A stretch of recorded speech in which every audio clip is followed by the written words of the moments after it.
오늘도 하나님의 저를 찾으신 분들과 가정에서 예배드리시는 모든 분들 위해 살아계신 하나님의 은혜가 함께 하시기를 주님의 이름으로 축원합니다. 이스라엘의 왕이었던 다윗은 죽기 전에 나라를 솔로몬에게 넘겨주죠. 솔로몬이 그 나라를 이어받아가지고 정치를 잘 했는데 이게 점점 변질이 돼요. 예수를 믿으면 예수님 쪽으로 점점 변화가 돼야 되는데 세상을 닮아가는 것들이 있어요. 그래서 솔로몬이 점점 타락하게 됩니다. 하나님을 사랑하고 살아야 될 사람들이 자기를 사랑하고, 이웃을 사랑하며 살아가야 될 사람들이 자기를 사랑하고, 양떼와 소떼에 마음을 두고 살아야 될 사람들이 자기만 쳐다보고 사는 거예요. 내 좋은 대로, 내 쾌락을 위하여, 내 기쁨을 위해. 이 하나님이 속이 상하시잖아요. 솔로몬이 결국 죽은 다음에 나라가 둘로 갈라집니다. 북쪽의 10지파, 이스라엘은 12지파의 연합체인데 10지파는 북이스라엘이라는 나라를 세우고, 남쪽의 2지파, 유다와 베냐민 지파를 중심으로 남유다라는 나라가 세워져요. 이 남유다는 솔로몬의 아들 르호보암이 다스리게 되고, 북쪽은 여로보암이라는 놈이 다스리게 되는데, 그래도 북쪽은 정통성이 인정받지 않아가지고 혈통의 순수성이 없으니까 그냥 늘 데모가 일어나고, 힘센 놈이 왕이요. 왕 죽이고 지가 왕되고, 왕 죽이고 지가 왕되고, 이런 일이 계속 일어나는 게 북이스라엘인데, 이 정치 논리로 내란이 자꾸 일어나니까 이 싸우고 싶은 마음, 이 공격성을 다스리느라고 외부와 공격을 하게 됩니다. 그래서 북이스라엘은 자꾸 남유다로 쳐들어오려고 그래요. 남유다의 왕들은 부담스러우니까 모든 화력, 모든 군사력을 북쪽에 집중을 시켜놓습니다. 지금 우리나라가 38선로 중심으로 모든 진지가 구축이 되어 있고, 포사격 다 거기도 하게 되어 있고, 이렇게 다 군인들이 거기에 집중이 되어 있는 것처럼 남쪽 유다도 그 경계선에 모든 군사들을 쫙 몰아놓고 방어시설을 거기에 집중을 해놓은 거죠. 그러고 살 때 북이스라엘은 그런 일이 없었는데, 남쪽 유다에 하나님께서 인도하셔서 번성기가 한번 돌아오는데, 그게 다윗과 솔로몬 시대처럼 유명했던 시대가 아사와 여호사밧 시대입니다. 지난주에 우리가 아사라는 임금에 대해서 배웠잖아요. 이 아사라는 왕은 적극적으로 선하게 살던 사람이다. 적극적으로 선하게 사시기를 바랍니다. 지난주에 적극적으로 착해지려고 좀 노력하셨어요? 내가 좀 적극적으로 착하게 살아야지, 이게 남들 흉내내면 안 됩니다. 예수 믿는 사람은 뭔가 다른 게 있어야 돼요. 하나님의 말씀을 좋아해서 아사랴라는 선지자에게 말씀을 듣고, 그 들은 말씀을 백성들에게 다 전파하기 위해서 국가에서 목사님들을 많이 고용해가지고 월급을 주면서 전국을 퍼뜨려가지고 하나님의 말씀을 가리켰던 사람이 아사. 환난의 때 기도했던 유명한 기도, 강한 자와 약한 자 사이에는 오직 주밖에 도리가 없으니 하나님 나를 좀 도와주십시오. 그리고 기도했던 사람이 아사. 그의 어머니, 더 정확히는 할머니인데 폐위시킵니다. 우상숭배했다고. 우상숭배하는 사람들을 다 몰아내는데 자기네 집안에 우상이 있어. 그 엄마 할머니, 그래도 안 돼. 과감하게 잘라냈던 사람. 그래가지고 하나님께서 이뻐하셔서 그 주변에 좋은 사람들이 자꾸만 모여들었던 사람이 아사예요. 이 아사에게 주셨던 하나님의 축복 중에 하나가 평강이었고, 이 아사에게 주셨던 축복 중에 하나가 자손이 잘 되는 거거든요. 이 복을 받으며 살게 되시기를 바랍니다. 이 자손이 잘 되는 복을 받았던 그 아들의 이름이 여호사밧입니다. 그래서 아사는 남유다의 3번째 왕이고 여호사밧은 남유다의 4번째 왕인데, 오늘은 이 여호사밧 이야기 해드릴게요. 이 여호사밧이라는 사람이 성경에 처음 등장하던 때는 열왕기상 15장 24절에 이런 구절이 나와요. 아사가 그의 조상들과 함께 자매, 이 잤다는 말은 죽었다는 얘기거든요. 그의 조상들과 함께 그의 조상 다윗의 성읍에 장사되고, 죽어서 묻혔는데 다윗의 성읍에 묻혔어요. 이 말은 다윗의 성읍에 묻히지 못하는 사람도 있다는 뜻이에요. 국가 유공자들이 많은데 다 현충원에 들어가는 게 아니잖아요. 얼마 전에 돌아가신 양반은 현충원에 못 들어가. 이게 자기는 국가에 공을 세운 것 같지만 남들이 인정을 안 해. 그러면 못 들어가는 것처럼 유다의 왕들 중에서도 자기 딴에는 왕이었어. 근데 죽은 다음에 백성들이 에이 저놈 넣지 마. 그래가지고서 왕실의 묘지에 못 들어가는 사람이 있는데 아사는 거기에 들어갔어요. 잘했으니까. 그리고 난 다음에 그의 아들 여호사밧이 대신하여 왕이 되니라. 그래서 이제 아버지 다음에 아들이 왕위를 물려받았는데 그때 여호사밧의 나이가 35살. 그리고 25년간 왕 노릇을 더하고서 60에 죽습니다. 우상숭배는요, 이게 멈추어지질 않습니다. 계속 독버섯처럼 자라나가지고 아버지 아사가 그렇게 우상숭배하는 사람들 많이 없앴는데도 또 자꾸 생겨나니까 이 하나님 이외에 다른 사람들을, 다른 신을 믿는 사람들을 여호사밧도 계속 제거를 해나가고 이것만 해가지고는 안 되겠다. 사람들의 마음이 하나님께로 합쳐져야 된다. 그래가지고 국가에서 목사님들을 많이 고용을 해가지고 전국에 퍼뜨립니다. 그래가지고서 하나님의 말씀을 전국적으로 가리켰던 사람이 여호사밧이에요. 자꾸만 북쪽에도 북이스라엘 사람들이 쳐들어올까봐 군비 증강, 요즘으로 말하면 무기도 수입해오고 훈련도 열심히 시키고 그래서 국방력을 굉장히 높였던 사람이 여호사밧이고, 하나님을 믿는 것 같은데 아닌 사람들도 있거든요. 그래서 자꾸 교묘하게 법을 자꾸 어겨. 그래가지고 재판관을 많이 세웁니다. 하나님의 말씀에서 벗어난 사람들을 벌 주기도 하고 그러면서 법 질서를 세우려고 노력했던 사람이 여호사밧이에요. 이 여호사밧의 별명이 하나, 제가 참 담고 싶은 게 하나 있습니다. 그게 뭐냐면 하나님께서 함께 하시는 사람이라는 표현이 나와요. 자, 하나님께서 함께 하시는 사람과 하나님이 함께 하시는 사람, 하나님이 함께 하시는, 내가 하나님께로 가겠다는 게 아니에요. 하나님과 동행했다, 하나님께로 나아갔다, 이런 표현은 내가 중심인 거예요. 김순희 집사가 하나님께로 나아갔는데 거절당했을 수도 있어. 근데 하나님께서 함께 하는 사람, 이 사람은 그냥 하나님이 괜히 이뻐, 그 옆에 가 있고 싶어. 이게 여호사밧이라는 거예요. 하나님께서 함께 하시는 사람과 하나님이 함께 같은 표현인데 하나님과 동행하는 사람, 근데 내가 하나님께로 나아가겠다는 게 아니라 하나님께서 여호사밧에게 접근하는 사람이라는 뜻이에요. 참 대단한 사람이죠. 난 이게 너무 궁금하고 이렇게 좀 살고 싶어. 그냥 따라다니면서 축복받는 사람, 하나님께서 따라다니시면서 밀어주시는 사람, 그게 여호사밧이에요. 이런 사람들이 되시기를 주의 이름으로 축원합니다. 성경을 읽어봤어요. 어떻게 하면 그런 사람이 되지? 역대하 17장에 보면 이유가 나옵니다. 3절에 여호와께서 여호사밧과 함께 하셨으니 이는 그가 그의 조상 다윗의 처음 길로 행하여 바알들에게 구하지 아니하고, 다윗이 처음은 괜찮았는데 나중에 망가질 때가 있었거든요. 근데 처음 길로 행하여 바알들에게 구하지 아니하고 오직 그의 아버지의 하나님께 구하며, 아사의 하나님, 자기 아버지가 믿던 하나님께 구하며 그의 계명을 행하고 이스라엘의 행위를 따르지 아니하였더라. 우상 숭배하면서 폭력적으로 자기 쾌락을 쫓아 살아가던 이스라엘 사람들, 세상의 기준으로 살지 않고 그놈들 안 닮고 하나님을 닮아가려고 했다, 그 말이에요. 이걸 쉬운 성경은 이렇게 번역해요. 여호사밧이 올바른 일을 하였으므로 여호와께서 그와 함께 계셨습니다. 여호사밧은 처음 왕이 되었을 때에 그 조상 다윗처럼 살았습니다. 여호사밧은 바알 우상들을 찾지 않았습니다. 그는 그의 아버지 아사처럼 하나님을 찾으며 하나님의 명령에 복종했습니다. 이 복종과 순종은 조금 달라요. 순종은 나하고 하나님하고 뜻이 같아. 그래서 이런 걸 순종이라고 그래요. 근데 복종은 나하고 하나님하고 뜻이 달라. 나는 오른쪽이 맞은 것 같은데 하나님은 왼쪽이라고 그러셔. 그때 알겠습니다. 그리고 왼쪽으로 하나님 뜻대로 가는 걸 복종이라고 그래요. 살다 보면 하나님하고 나하고 생각이 다를 때가 있죠. 그래도 나는 내 감정대로 막 살아가고 싶은데 하나님께서 그게 아니라고 그럴 때 그리고 자기를 바꾸는 걸 복종이라고 그래요.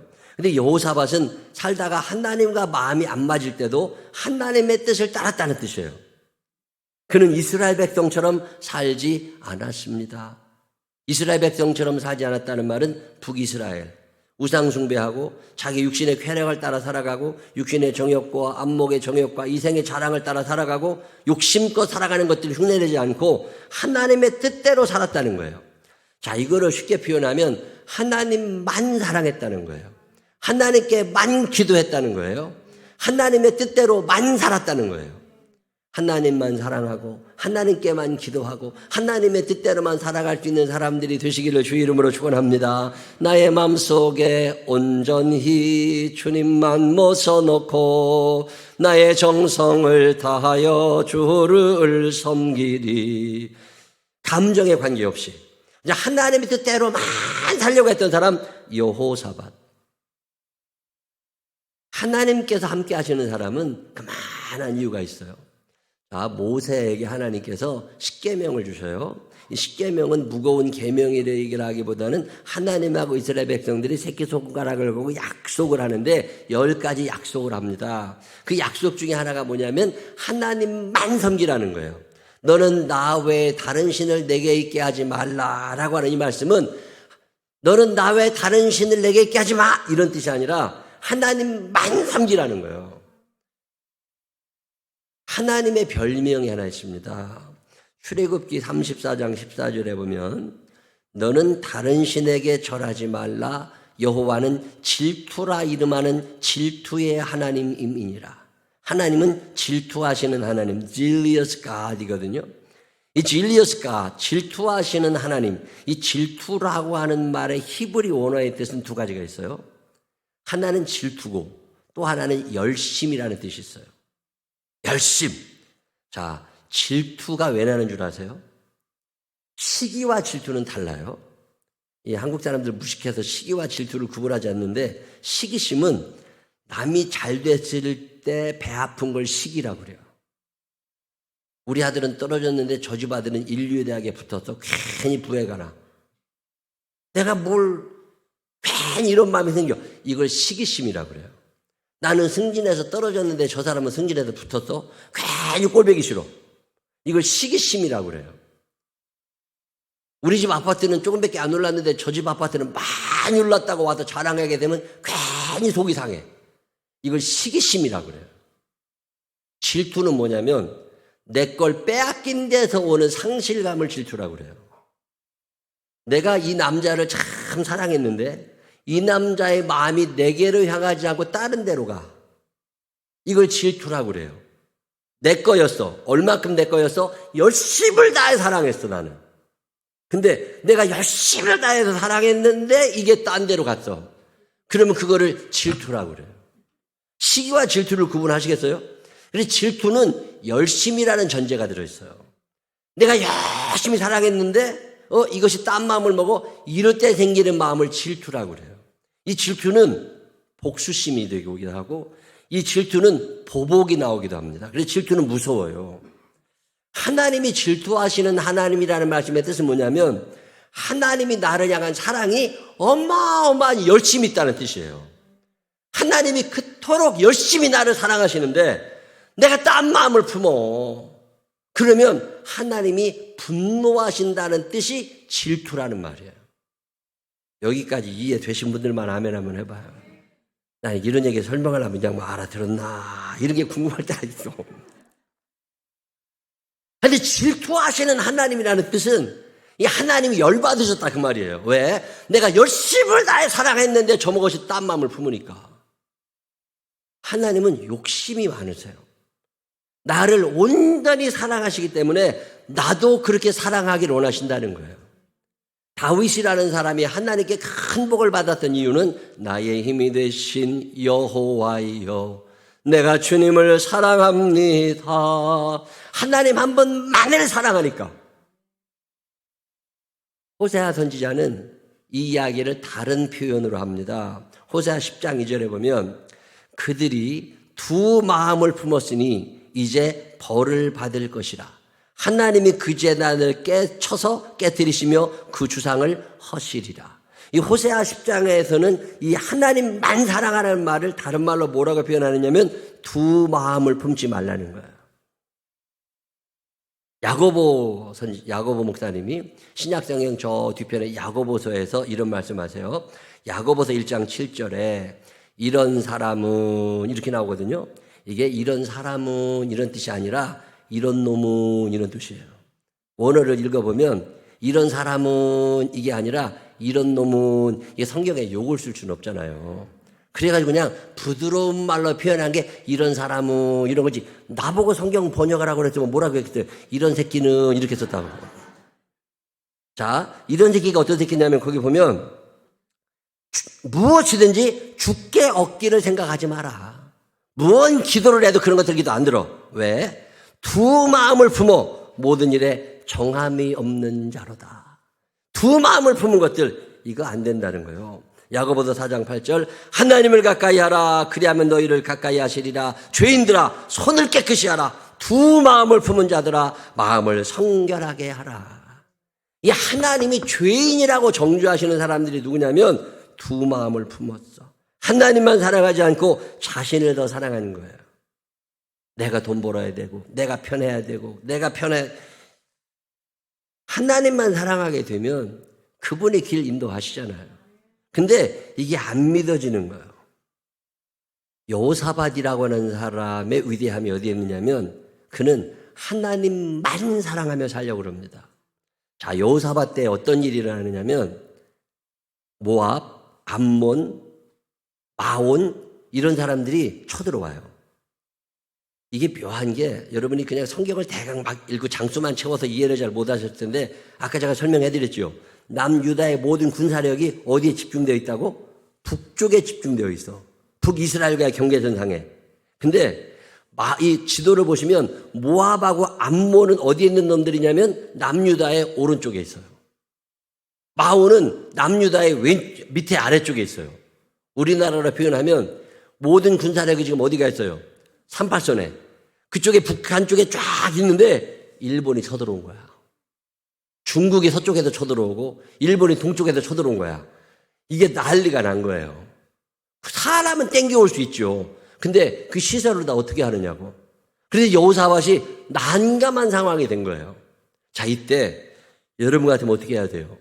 자, 역대하 20장 2절 어떤 사람이 와서 여호사밧에게 전하여 이르되 큰 무리가 모압 족속, 암몬 족속, 마온 족속 이 막 연합군을 형성해가지고 남유다로 쳐들어온 거예요. 바다 저쪽 아람에서 왕을 치러 오는데 이제 하사손다발 곧 엔게디에 있나이다 하니 이제 국경을 넘어온 거예요. 일본에서 부산을 점령하고 울산 포항을 중국에서 목포 나주로 계속 군대가 쳐들어온 거야. 우리 모든 군사력은 저 북쪽에 있는데 난리가 난 거죠. 이때 여호사밧이 어떻게 해요? 제가 이렇게 살아보니까요. 행복하게 잘 사는 사람들의 특징은 자기 견적을 잘 냅니다. 자기 위치를 알아요. 지피지기 백전불퇴. 그게 맞는 말이 나를 알고 적을 알면 이게 화친을 해야 되는지 한번 붙어도 되는지 적어도 나를 알고 적을 알면 물러설 일은 없어. 무승부라도 할 수 있어. 근데 제가 이렇게 보면 견적을 너무 못 내시는 분들이 많아. 엄마 견적이나 아버지의 견적을 잘 모르잖아요. 본인 견적을 모르겠으면 애를 봐. 애는 참 공부도 못하고 엉망인데 엄마는 참 괜찮은 것 같잖아요. 그거는 엄마가 잘 속이고 있는 거예요. 애들이 엄마예요. 그 애들 수준으로 엄마는 넘어가질 않아요. 그 엄마는 아니 엄마가 그렇다니까 지금 속고 있는 거예요. 자기 견적을 잘 내야 된다니까. 이 훌륭한 사람들의 특징은요, 자기 견적을 잘 냅니다. 여호사밧이 견적을 딱 내보니까 이건 100% 져. 이건 우리가 온 힘을 다해도 이길 싸움이 아니야. 여호사밧은 딱 결론 내립니다. 이거 우리는 못 이긴다. 이거 우리가 가서 할 일이 아니다. 그래서 여호사밧이 결정하는 게 뭐냐면 이제는 하나님께만 기도해야 된다. 자, 다른 왕들은 똑같은 상황이 어떻게 했느냐. 남유다의 다른 왕들은 애굽에 외교 사절을 보냅니다. 빨리. 그래가지고 애굽 보고 빨리 도와달라고 그래요. 저 북쪽에 있는 아수르나 바벨론에 외교 사절을 보내가지고 빨리 와서 우리를 도와주라고 그럽니다. 근데 여호사밧은 그런 사람을 의지하지 않아요. 다른 나라를 의지하지 않습니다. 그리고 온 국민들에게 그동안 하나님 말씀을 가르쳤잖아요. 하나님이 함께 하시면서 하는 거니까 우리 기도하자. 그러면서 금식 기도를 선포합니다. 전쟁이 일어났어요. 먹어야 싸우잖아요. 근데 금식하라고 그래. 금식을 하고 다 기도를 하자고 그랬더니 참 묘한 일은 이스라엘의 전역에 있던 사람들이 왕을 도와주겠다고, 왕에게 힘을 보태주겠다고 예루살렘으로 모여들기를 시작합니다. 얼마나 많은 사람이 모여드는지 역대하 20장 13절, 유다 모든 사람들이 그들의 아내와 자녀와 어린이와 더불어 여호와 앞에 섰더라. 걸어다니는 애들, 깐난쟁이들까지 다 데리고 와가지고 예루살렘에 모여가지고, 이거 우리가 싸워서 이길 게 아니니까 하나님께 임금님 기도하신다는데 우리가 같이 여기서 금식하겠습니다. 그러면서 다 모여든 거예요. 그래서 이 예배당을 꽉 채워가지고 예배를 드리고 있는데 묘한 일이 하나 일어납니다. 그때 여러분 기도할 때 이게 뭐 세상 말로 팁이라고 그러던데 응답받는 기도의 팁이 있습니다. 저도 이 방법을 덜어 쓰는데 여러분이 간절해지시거들랑 기도하러 오실 때 그냥 오지 말고 성경을 들고 와요. 그래가지고 성경을 펴. 하나님, 내가 여기 보니까 이런 말씀이 있던데, 하나님 이런 말씀이 있던데, 이거 하나님 말씀인데 이거 지키셔야 되는 거 아닙니까? 이거 하나님께 얘기를 하시라는 거예요. 지금 여호사밧이 성전에 들어가서 하나님께 말씀을 핍니다. 그리고 얘기를 하는데 뭐라고 그러느냐? 하나님, 이 성전을 우리의 조상 솔로몬이 지을 때, 이 솔로몬이 성전을 다 지은 다음에 전쟁이나 전염병이나 기근이나 흉악한 일이 나라에 일어났을 때 우리가 여기다 하나님께 전심으로 기도하면 하나님 들어주시라고 기도한 적이 있었는데 그때 하나님께서 알았어 라고 얘기하셨는데 그거 기억하시죠? 자, 읽어보십니다. 역대하 20장 9절, 만일 재앙이나 난리나 견책이나 전염병이나 기근이 우리에게 임하면 주의 이름이 이 성전에 있으니 우리가 이 성전 앞과 주 앞에 서서 이 환난 가운데도 주께 부르짖은 즉 들으시고 구원하시리라 하였나이다. 이 성전 앞에서 기도하면 하나님이 들으신다고 약속하셨으니까 우리가 지금 다 모였으니까 하나님 들으셔야 되는 거 아닙니까? 하나님을 설득해요. 이 설득이 안 되면 협박을 하잖아요. 이 여호사밧이 또 하나를 생각해야 됩니다. 지금 모압이라는 놈하고 암몬 족속하고 또 이게 마온 족속이 쳐들어왔는데 이놈들이 누구냐면 이스라엘 백성들이 애굽에서 탈출해가지고 광야 40년을 지나서 가나안에 오는 동안 다 쓸어버려야 됐던 놈들인데 하나님께서 야 그래도 너네 형제인데 모압 죽이지 마, 암몬 죽이지 마. 그래서 살려뒀던 사람들이에요. 그래서 여호사밧이 뭐라고 그러냐면 하나님 그때 죽였으면 되는데 그때 후환을 제거했어야 되는데 하나님이 살려두라고 해서 살려뒀는데 이놈들이 이렇게 컸다고 까부는 거니까 이거 하나님 책임입니다.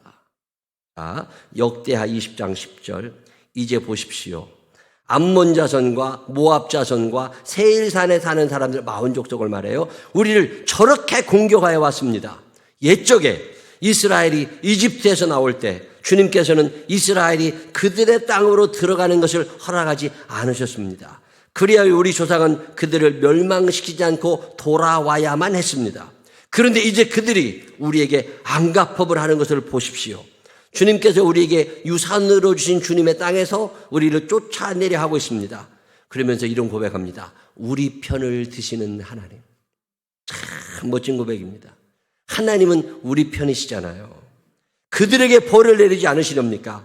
우리를 치러 온 저 큰 군대를 대적할 능력이 우리에게는 없고 어찌할 바도 알지 못하고 이렇게 주님만 바라보고 있습니다. 하나님이 도와주셔야죠. 그리고 하나님의 약속을 근거로 기도하고 과거의 역사를 쫙 생각하면서 하나님 이때 이런 것 때문에 오늘 이런 일이 있으니 이거 하나님 책임입니다. 그리고 하나님께 설득하면서 하나님께 기도해요. 참 지혜로운 사람이죠. 다 같이 모여 있는데 이 기도를 쭉 했더니 그 예배 시간에 갑자기 야하시엘이라고 하는 목사님에게 성령님이 임합니다. 기적이 하나 일어나요. 갑자기 다 같이 기도를 하고 있는데 이 사람에게 하나님의 말씀이 들리면서 이 사람이 뻘떡 일어나가지고 하나님의 말씀을 전합니다. 요즘으로 표현하면 이렇게 다 예배를 드리는데 갑자기 어떤 백상종 권사님 이런 뿔떡 일어나가지고 남자인데 여자 목소리로 뭐 가만히 눈 감고 뭐라고 떠들어대는 거예요. 신기한 현상이 벌어지는데 그때 하는 말씀이 이런 거예요. 자, 15절. 그가 역대하 20장 15절. 그가 이렇게 말하였다. 온 유다와 예루살렘에 사는 사람들과 여호사밧 임금님은 들으시기 바랍니다. 주님께서 여러분에게 말씀하십니다. 적군이 아무리 많다 하여도 너희들은 두려워하거나 겁내지 말아라. 이 전쟁은 너희가 하는 것이 아니라 나 하나님이 맡아 하는 것이다. 너희는 내일 그들을 마주하여 나아가라. 적군은 스시 고해로 올라올 것이다. 이제 작전을 알려줍니다. 적군의 작전을. 예루레엘 들 맞은편에서 너희가 그들을 만날 것이다. 이 전쟁에서는 너희가 싸울 것이 없다. 너희는 대열만 정비하고 굳게 서서 나 주가 너희에게 승리를 가져다 주는 것을 보아라. 유다와 예루살렘아, 너희는 두려워하지 말아라. 겁내지 말아라. 내가 적들을 맞아 싸우러 나가리라. 나 주가 너희와 함께 있겠다. 야, 저는 이 장면도 읽는데 참 감격. 내게도 주소서.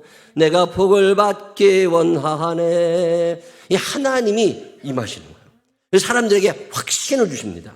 2022년 두려움의 시대를 출발합니다. 절망의 시대를 시작하지만 하나님께서 여러분들에게 평강의 복을 주실 줄로 믿으시기를 바랍니다. 확신을 가지고 출발하는 거예요. 그리고 이제 전쟁을 나가야 되잖아요. 얼마나 겁나겠어요, 마음으로는. 근데 겁낼 일이 없습니다. 저는 2022년을 이렇게 바라다 보면서 두려움의 시대가 될 거라고는 봐요. 근데 두려움의 시대를 살아갈 때 하나님께서 주시는 음성은 평강이거든요. 세상 사람들은 두려워할 수 있어. 근데 너 겁내. 두려워하지 마라. 내가 함께함이라. 놀라지 말라. 내니이다. 어두운 그 길에서 내 손 잡아주리라. 위태할 때 너를 안아주리라. 그러니 우리가 강하고 담대할 수 있는 거잖아요. 하나님이 이 두려운 시대에 여러분과 함께 하심을 믿으시기를 바랍니다. 어떠한 상황에도 널 놓지 않으리. 내게 해가 되지 않도록 지켜주리라. 나는 강하고 힘있는 예수라. 내가 너의 보호자. 내가 너의 길 인도하리라. 내가 사랑하는 나의 자녀야. 나 예수를 생각하라. 힘든 전쟁이 앞에 있지만 예수를 생각하고 하나님이 함께 하신다는 믿음을 가지고 일어서라고. 여호사밧이 작전을 짭니다. 그래, 어차피 이거 우리가 싸워 이기는 거 아니야. 그래서 전투를 하러 나가는데 맨 앞에 성가대를 세워요. 레위 지파를. 전쟁 한 번도 해본 적이 없는 사람들을 맨 앞에, 요즘으로 표현하면 성가대 가운을 입혀가지고 맨 앞에 세워가지고 찬송하러 가라고. 만약에 전쟁이 났는데 에베네셀 제일 먼저 가. 시온 그 다음 가. 그러면 가요, 안 가요? 아씨, 이거 우리 뒤로 숨어야 되는데. 이럴 판이요. 근데 이 사람들이 얼마나 말씀으로 훈련이 잘 되어 있는지 그냥 성가대 가운 입고 그 앞에 탁 쓴 거야. 그랬더니 마온 연합군, 모압, 암몬 족속 연합군이 쳐들어오다가 발을 딱 멈춥니다. 야, 이거 뭔가 계략이 있는 거 아니야? 전쟁은 칼 가진 놈이 먼저 나와야 되는데 힘센 놈이 먼저 나오는 건데 성가대가 앞에 딱 있으니까, 찬양을 계속하고 있으니까 이거 뭔가 분명히 흉계가 있다. 이거 우리의 작전이 저들에게 벌써 넘어간 것 같다. 이거 누가 고자질했을까? 어떤 놈이 배신했을까? 찾아보니까 마온이 배신한 것 같아. 그래가지고 모압 족속, 암몬 족속이 편을 먹고 마온과 싸움이 일어납니다. 그래서 마온 족속이 다 없어져 버려요. 근데 마온이 죽어가면서 뭐라고 그래요? 우리는 절대 배신하지 않았다고. 그러니까 모압과 암몬이 서로 의심하기 시작해. 이거 어떤 놈, 그럼 마온이 아니면 너요, 나요? 나는 분명 아니거든? 그러니까 서로 또 죽이기 시작합니다. 그래서 모압과 암몬이 또 전쟁, 그래서 자중질환이 일어나면서 그 전쟁에서 이 사람들이 서로 죽이다가 도망가요. 자, 그러고 났어요. 이러고 났더니 여호사밧과 사람들이 27절, 25절부터 읽어볼까요? 역대하 20장. 여러분은 그냥 성경을 장수 채우느라고 읽어서 이런 내용을 잘 이해를 못하실 거예요. 25절. 여호사밧이 백성을 데리고 나가 전리품을 거두어 들였어. 싸웠어요? 안 싸웠어요? 안 싸웠어. 이 사람들은 찬양만 했어. 지들끼리 싸운 거예요. 그리고도 전리품을 거두어 들였는데 전리품 가운데는 상당히 많은 물건과 옷과 귀중품이 있었다. 그래서 각자가 마음껏 탈취하였는데 전리품이 많아서 그것을 다 거두어 들이는데 사흘이나 걸렸다. 돈 주스러 다니는데 사흘 동안 주웠대야. 얼마나 많이 주셨겠어요. 이야, 이거 어마어마한 일이요. 나흘째 되는 날에 그들은 불의가 골짜기에 모여서 거기서 주님을 찬양하였다. 쭉 나오고 29절. 이방 모든 나라가 주님께서 이스라엘의 원수들을 치셨다는 소문을 듣고 하나님을 두려워하였다. 여호사밧이 다스리는 동안 나라가 태평하였다. 하나님께서 사방으로 그에게 평안함을 주셨기 때문이다. 2022년 두려움의 시대를 삽니다. 네, 하나님은 우리들에게 말씀을 통해서 평강을 약속하십니다. 이 여호사밧이 평강을 누렸고 그 백성들이 평강을 누렸던 것처럼 이 복이 우리에게도 임하게 될 줄로 믿으시기를 바랍니다. 다른 방법이 있는 게 아니에요. 하나님만 사랑했어요. 하나님께만 기도했어요. 하나님의 뜻대로만 살려고 했어요. 그러다 보니까 하나님이 너무 이쁘셔가지고 하나님이 따라다니면서 축복했던 사람이 여호사밧입니다. 물론 그 일생에 잘못한 것도 있고 실수도 있어요. 근데 그런 건 뒤로 제껴두고라도 2022년 이 두려움의 시대를 출발할 때 하나님이 여러분과 함께 하심을 믿으시기를 바랍니다. 여호사밧처럼 하나님을 잘 믿다가 여호사밧처럼 축복받아서 주스러 다니는 이 귀한 축복이 여러분에게도 임하게 되시기를 주님의 이름으로 축원합니다. 기도하겠습니다. 하나님 아버지, 사흘 동안 주스러 다녔는데도 넘치고 또 남았답니다. 이 복이 우리에게도 임하게 하여 주옵소서. 두려움의 시대를 평강으로 살아가는 자들 되게 하여 주시옵소서. 하나님만 사랑하게 하여 주시옵시고 하나님께만 기도하게 하여 주시옵시고 하나님의 뜻대로만 살아가게 하여 주시어서 하나님께 주시는 평강의 삶이 이어지는 이 한 해가 되게 하여 주옵소서. 예수님 거룩하신 이름으로 기도드렸습니다. 아멘.